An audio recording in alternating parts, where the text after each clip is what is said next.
Hello parents, मेरा नाम है डॉक्टर नीरज गुप्ता और मैं एक चाइल्ड स्पेशलिस्ट हूँ। तो हम इन जनरल न्यूबॉर्न के कॉमन वेरिएंट्स के बारे में डिस्कस कर रहे हैं और हमने काफ़ी सारे चीज़ों को एक्सप्लोर किया है, काफ़ी सारी बीमारियों को एक्सप्लोर किया है और काफ़ी सारी बीमारियों का फिजियोलॉजी है वो क्यों होता है वो भी मैंने आपको समझाने की कोशिश करी थी। तो आगे बढ़ते हुए अभी न्यूबॉर्न का इन जनरल रूटीन केयर कैसे करना चाहिए, ब्रीदिंग का भी मैंने आपको समझाया था, मसाजिंग भी मैंने आपको समझाया था। तो और रूटीन केयर में क्या क्या चीज़ें आती हैं, तो क्या चीज़ें नहीं करनी हैं उससे स्टार्ट करता हूँ मैं। क्या चीज़ें नहीं करनी है, तो इन जनरल मैं रेकमेंड पाउडर या टैल्क लगाने का रिकमेंडेशन नहीं करता। दूसरी चीज़ें वाइप्स यूज़ करने का मैं रिकमेंडेशन जनरली नहीं करता हूँ, क्योंकि वाइप से कई बार बच्चों के स्किन जो रहती है वो हम वाइप करते हैं तो ऐसे घिसते हैं, तो घिसने की वजह से डर्मेटाइटिस जैसा हो जाता है, या बच्चे की चमड़ी के लेयर जो है वो बहुत सॉफ्ट लेयर चमड़ी होती है बच्चों की, बहुत ही नरम नरम सॉफ्ट लेयर्स होती है।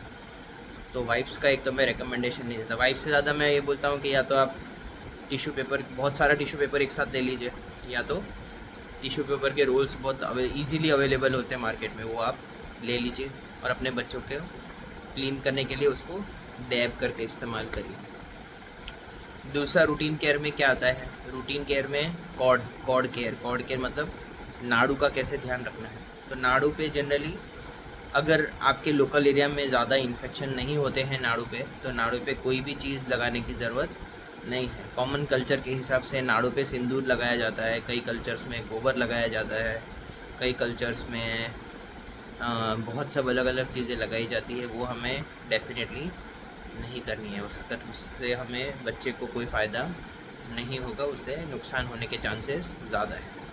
एंटीबायोटिक के ड्रॉप्स, एंटीबायोटिक की दवाइयाँ अपने डॉक्टर से पूछे बिना बिल्कुल भी बच्चे के नाड़ों पे लगानी नहीं।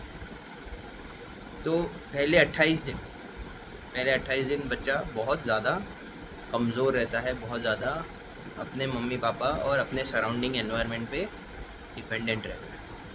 तो हमें किन चीज़ों का ध्यान रखना है कि कई बार हम देखते हैं कि बच्चे जब आते हैं तो हम परिवार वाले बहुत खुश रहते हैं, एक दूसरे की गोद में मुझे दे दो ऐसे करते हैं। तो हमें कुछ लिमिटेड मेंबर्स को आइडेंटिफाई करना चाहिए कि इतने लोग हैं, इतने लोग बच्चे को हैंडल करेंगे, और बाकी रिलेटिव्स को हम बोल सकते हैं कि अभी बच्चा थोड़ा सा नाजुक है, जब थोड़ा सा अच्छा हो जाएगा तब आप डेफिनेटली इसको हैंडल कर सकते हैं।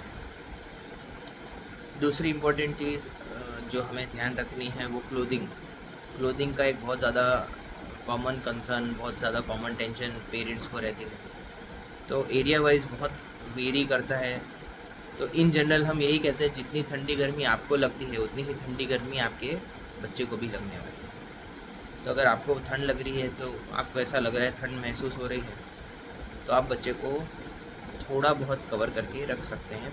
बहरहाल बच्चों का बीएमआर जो रहता है वो अपने बच्चे हमसे ज़्यादा रहता है, तो इन जनरल इनका बॉडी मेटाबॉलिज्म थोड़ा सा ज़्यादा तेज़ चलता है और ये लोग अपना बॉडी टेम्परेचर खुद से मेंटेन नहीं कर पाते।